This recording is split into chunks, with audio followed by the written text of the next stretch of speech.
मी गावी आलो की लोक म्हणतात नाराज झाला. मला तर या प्रकल्प पूर्ण करण्यासाठी अनेक वेळा गावाला यावं लागेल, या भागामध्ये फिरावं लागेल, बरोबर ना. अगदी पाटणपर्यंत जे जे स्पॉट याच्यामध्ये आहेत हे सगळे म्हणजे प्रतापगडापासून अगदी पाटणपर्यंत हा सगळा मोठा एरिया. आता 235 गावांनी त्याला 235 गावं याच्यात अंतर्भूत आहेत. 295 गावांनी आणखी मागणी केलेली आहे. त्यामुळे हे मोठ्या प्रमाणावर ह्या पर्यटन जिल्हा म्हणून याची ओळख निर्माण होईल. आणि त्यासाठी जे एफर्ट्स घ्यायचे आहेत ते इथला मी भूमिपुत्र म्हणून मला घ्यावे लागतील. एक छोटासा प्रश्न आहे. रायगड आणि नाशिकच्या जागेबाबत पालकमंत्रीबाबत त्याला स्थगिती देण्यात आली. खरं तर मी त्या ठिकाणी आपण म्हणजे उमेदवार आपलेच इच्छुक होते याबाबत चर्चा होती, दोघावले होईल, त्याच्यावर मार्ग निघेल. आता काही काळजी करू नका. बघा, तुम्हाला सगळ्या जेवढ्या चिंता आहेत त्याच्याविषयी तुमच्या चिंता प्रश्न आपाप सुटत आहेत की नाही.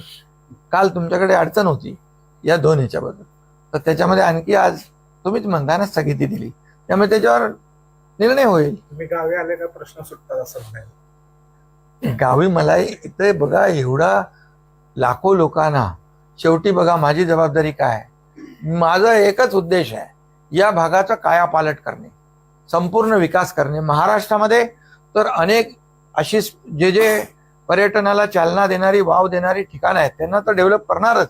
म्हणून पर्यटन मंत्री शंभूराज देसाई यांना मी स्वतः सांगितलंय की तुम्ही जे जे असे जिथं पोटेन्शियल आहे पर्यटनाला चालना देण्यासाठी त्याचं सगळं तुम्ही पाहणी करा, व्हिजिट करा. काही ठिकाणी आम्ही जाऊ, काही ठिकाणी मुख्यमंत्री जातील, आम्ही जाऊ पाहून या ठिकाणी. आणि म्हणून या भागाचा विकास करणं, कायापालट करणं आणि इथल्या लोकांच्या जीवनामध्ये आमूलाग्र बदल घडवणं आणि इथला इतिहास, इथली संस्कृती जोपासणं, वाढवणं हा देखील उद्देश आहे. महायुतीच्या मध्ये पक्षांमध्ये कोणतीही हालबेल किंवा नाराजी असं नाही असं म्हणायची, कारण आता जे काही नाराजी. तुम्हाला काही असं तुम्हाला का प्रश्न पडतो? तुम्हाला प्रश्न जेव्हापासून निवडणूक झाल्यापासून, तुम्हाला तिकीट वाटपापासून पण सगळे प्रश्न सुटत गेले आहे की नाही. मंत्रिमंडळापासून ते सुटले, आता पालकमंत्रीपासून ते सुटले. गोगावलेंची नाराजी त्यातनं स्पष्ट त्यांनी मुलाखतीमधून. नाही, शेवटी काय अपेक्षा करणं वावगं काय. शेवटी त्याने अनेक वर्ष रायगडमध्ये काम केलंय. म्हणजे अपेक्षा ठेवणं, मागणी करणं त्याच्यामध्ये काही चुकीचं नाहीये. त्यामुळे महायुती जी आहे, मी आहे, आमचे मुख्यमंत्री आहेत आणि दुसरे आमचे उपमुख्यमंत्री, आम्ही बसून त्याच्यावर मार्ग काढू.